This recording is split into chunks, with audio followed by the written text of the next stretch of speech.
आप मेहनत करते रहिए। आप कोई किसी एक चीज़ को अपना लक्ष्य बनाइए और उस पर मेहनत करते रहिए और बस। और हार मत मानिए। आप कभी बहुत बार असफलता का सामना करना पड़ेगा। मेरा दूसरा अटेम्प्ट था। मैं पिछले साल इंटरव्यू तक नहीं पहुंच पाई थी, लेकिन फिर से मेहनत करी, एक दिन आपको पक्का सफलता मिलेगी। पूरा नाम क्या हुआ? आस्था शरण। पापा जी क्या करते थे? पापा एयरफोर्स में थे, अभी रिटायर्ड। आपकी कौन सा रैंक लाया? मेरी 354 354 रैंक है। ये जो आप किनको श्रेय ज़्यादा देना चाहेंगे, या आपकी अपनी मेहनत? तो सबसे बड़ी बात है कि आपकी मेहनत है, ये आपकी लगन है, आपकी हौसला है, लेकिन इसके साथ भी और किन्हीं का सपोर्ट नहीं मिला? हाँ, पूरे परिवार का पूरा सपोर्ट था, उन्हें पूरा भरोसा था। मैं कभी कह देती थी कि इतना कंपटीशन है, कैसे होगा, लेकिन उन्हें पक्का भरोसा था कि नहीं हो जाएगा, पढ़ते रहो। तो उनका बहुत बड़ा हाथ था। ये पढ़ाई की किसी इंस्टीट्यूट के माध्यम से किए, या घर में बैठ के किए, या कहाँ से तैयारी किया? स्टार्टिंग में जब नौकरी छोड़ी थी तो बहुत आइडिया नहीं था कैसे करना है तैयारी, क्या करते हैं। तो कोचिंग ली थी, दिल्ली जाके 1 साल कोचिंग करी थी। दिल्ली में हाँ, कोचिंग करी थी। फिर उसके बाद फिर मैं घर आ गई थी 1 साल बाद। फिर पूरी तैयारी घर से करी ऑनलाइन, और जो भी सामान होता था वो हजारीबाग या रांची में। कितने बार में आपको सफलता मिली? पहली बार में सफलता मिली या दूसरी बार में सफलता मिली? ये दूसरा प्रयास था मेरा। दूसरा प्रयास। 32 लाख की नौकरी छोड़ करके फिर से जॉब के आईएएस की तैयारी करना कितना चुनौतीपूर्ण था आपके लिए?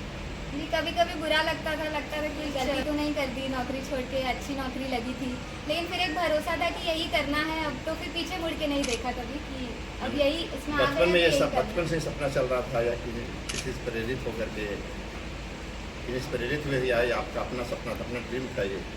नहीं, ऐसे तो छोटे में बोलते ही थे सब लोग, आईएएस का उदाहरण देते थे कि आईएएस बहुत अच्छी नौकरी है, बहुत अच्छा काम करने को मिलता है। तो ऐसा सुना था, लेकिन बहुत पता नहीं था कि काम क्या होता है, कैसे करते हैं, एग्ज़ाम क्या होता है। तो एक अंदर था कि हाँ शायद कभी करेंगे, लेकिन ऐसा कुछ फिक्स नहीं था कि यही करना है। आप तो बरही बड़े होके हजारीबाग से जुड़े हैं, आपको मौका मिला अगर बरही हजारीबाग की सेवा करने, तो क्या आपको लगता है इस क्षेत्र में क्या सबसे महत्वपूर्ण चीज़ें रहेंगी? ये बहुत सारी चीज़ें हैं जिस पे काम करना चाहूँगी अगर कभी मौका मिला तो सबसे पहले तो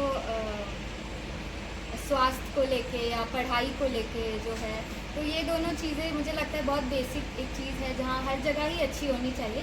तो इन दोनों पे और जो भी काम मिले आगे जाके सीखूँगी, फिर इस पे करना चाहूँगी।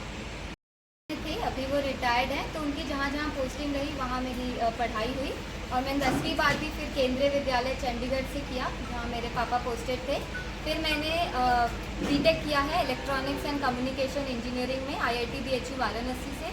उसके बाद मैंने 1.5 साल काम किया है गोल्डमैन सैक्स में, और उसके बाद मैंने 2022 में अपनी नौकरी छोड़ के सिविल सर्विसेज एग्ज़ाम की तैयारी करने का फ़ैसला लिया, और ये मेरा दूसरा अटैम्प्ट था जिसमें ये रैंक आई है, और मेरा ऑप्शनल सोशियोलॉजी था।